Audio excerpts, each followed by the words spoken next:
Management master कहें या जगत गुरु, गिरधारी कहें या रणछोड़, भगवान कृष्ण के जितने नाम हैं उतनी कहानियां।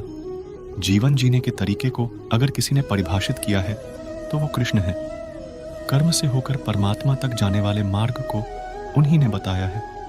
संसार से वैराग्य को सिरे से नकारा, कर्म का कोई विकल्प नहीं, ये सिद्ध किया।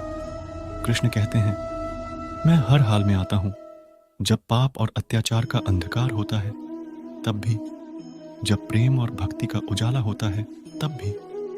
दोनों ही परिस्थिति में मेरा आना निश्चित है। वैसे तो कृष्ण का संपूर्ण जीवन ही एक प्रबंधन की किताब है, जिसे सैकड़ों बार सुना जा चुका है। कुरुक्षेत्र में दो सेनाओं के भारी तनाव के समय कृष्ण ने अर्जुन को जो ज्ञान दिया वो दुनिया का श्रेष्ठतम ज्ञान है। गीता का जन्म युद्ध के मैदान में दो सेनाओं के बीच हुआ। जीवन की श्रेष्ठतम बातें भारी तनाव और दबाव में ही होती हैं।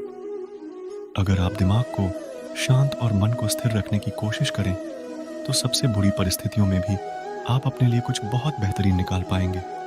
ये कृष्ण सिखाते हैं। गीता पढ़ने से पहले अगर इसी बात को समझ लिया जाए तो गीता पढ़ना सफल हुआ।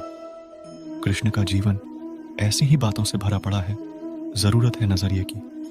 उनका जीवन आपके लिए माइथोलॉजी का एक हिस्सा मात्र भी हो सकता है और आपका पूरा जीवन बदलकर रख देने वाला ज्ञान भी। आवश्यकता हमारी है, हम उनके जीवन से लेना क्या चाहते हैं। कृष्ण मात्र कथाओं में पढ़ा या सुना जाने वाला पात्र नहीं है, वो चरित्र और व्यवहार में उतारे जाने वाले देवता हैं। कृष्ण से सीखें कैसे जीवन को श्रेष्ठ बनाया जाए। 10 बातें हैं जो अगर व्यवहार में उतार ली तो सफलता निश्चित मिलेगी। पहली बात, शुरू से अंत तक जीवन संघर्ष ही है। कारागृह में जन्मे कृष्ण, पैदा होते ही रात में यमुना पार कर गोकुल ले जाया गया।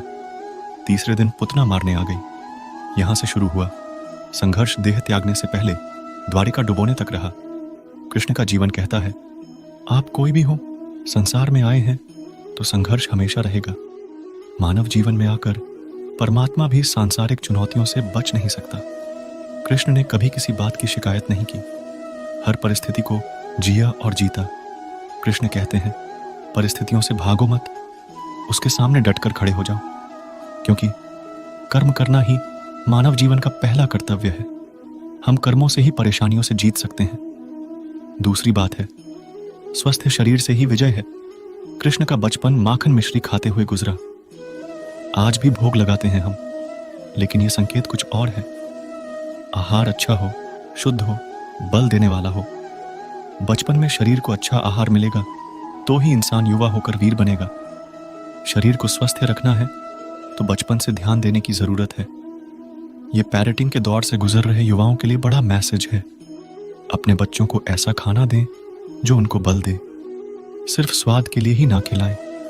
तभी वे बड़े होकर स्वयं को और समाज को सही दिशा में ले जा पाएंगे। तीसरी बात है, पढ़ाई किताबी ना हो, रचनात्मक हो। कृष्ण ने अपनी शिक्षा मध्य प्रदेश के उज्जैन में सांदीपनी ऋषि के आश्रम में रहकर पूरी की थी। कहा जाता है 64 दिन में उन्होंने 64 कलाओं का ज्ञान हासिल कर लिया था। वैदिक ज्ञान के अलावा उन्होंने कलाएं सीखीं। शिक्षा ऐसी ही होनी चाहिए जो हमारे व्यक्तित्व का रचनात्मक विकास करे।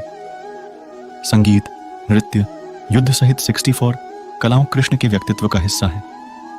बच्चों में कोरा ज्ञान ना भरे, उनकी रचनात्मकता को नए आयाम मिले, ऐसी शिक्षा व्यवस्था हो। चौथी बात है, रिश्तों से ही जीवन है, बिना रिश्तों के कुछ नहीं। कृष्ण ने जीवन भर कभी उन लोगों का साथ नहीं छोड़ा जिनको मन से अपना माना। अर्जुन से वे युवावस्था में मिले, ऐसा महाभारत कहती है, लेकिन अर्जुन से उनका रिश्ता हमेशा मन का रहा। सुदामा हो या उद्धव, कृष्ण ने जिसे अपना मान लिया उसका साथ जीवन भर दिया। रिश्तों के लिए कृष्ण ने कई लड़ाइयां लड़ी और रिश्तों से ही कई लड़ाइयां जीती। उनका सीधा संदेश है, सांसारिक इंसान की सबसे बड़ी धरोहर रिश्ते ही हैं। अगर किसी के पास रिश्तों का थाती नहीं है तो वो इंसान संसार के लिए गैर जरूरी है।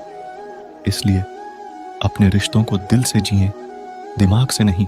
5वीं बात है, नारी का सम्मान समाज के लिए जरूरी। राक्षस नरकासुर का आतंक था।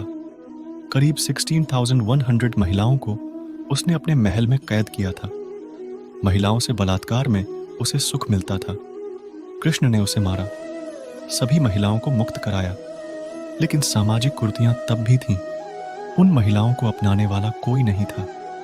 खुद उनके घर वालों ने उन्हें दूषित मानकर त्याग दिया। ऐसे में कृष्ण आगे आए, सभी 16,100 महिलाओं को अपनी पत्नी का दर्जा दिया, समाज में उन्हें सम्मान के साथ रहने के लिए स्थान दिलाया। कृष्ण ने हमेशा नारी को शक्ति बताया, उसके सम्मान के लिए तत्पर रहे।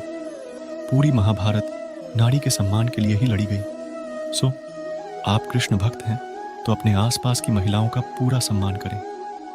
कृष्ण की कृपा पाने का यह सरलतम मार्ग है। छठी बात है, आपके मतभेद अगली पीढ़ी के लिए बाधा ना बने।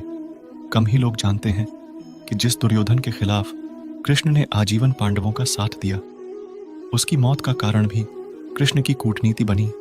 वो ही दुर्योधन रिश्ते में कृष्ण का समर्थी भी था।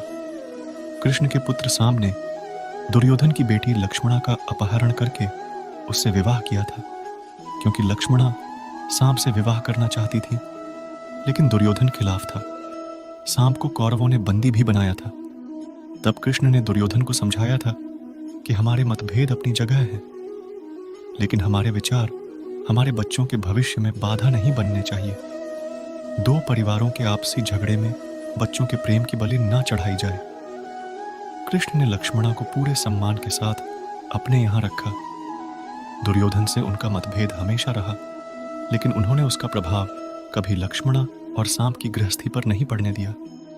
सातवीं बात है, शांति का मार्ग ही विकास का रास्ता है। कृष्ण ने महाभारत युद्ध के पहले शांति से समझौता करने के लिए पांडवों और कौरवों के बीच मध्यस्थता की। हालांकि दोनों ही पक्ष युद्ध लड़ने के लिए आतुर थे, लेकिन कृष्ण ने हमेशा चाहा कि कैसे भी युद्ध टल जाए। झगड़ों से कभी समस्याओं का समाधान नहीं होता है। शांति के मार्ग पर चलकर ही हम समाज का रचनात्मक विकास कर सकते हैं। कृष्ण ने समाज की शांति से मन की शांति तक दुनिया को यह समझाया कि कोई भी परेशानी तब तक मिट नहीं सकती जब तक वहां शांति ना हो, फिर चाहे वो समाज हो या हमारा खुद का मन। शांति से ही सुख मिल सकता है, साधनों से नहीं। दोस्तों, इसी तरीके का आध्यात्मिक ज्ञान प्राप्त करने के लिए हमें सब्सक्राइब करें और शेयर करें। हम आगे भी श्री कृष्ण की रोचक कहानी आप तक लाते रहेंगे। जय श्री कृष्ण।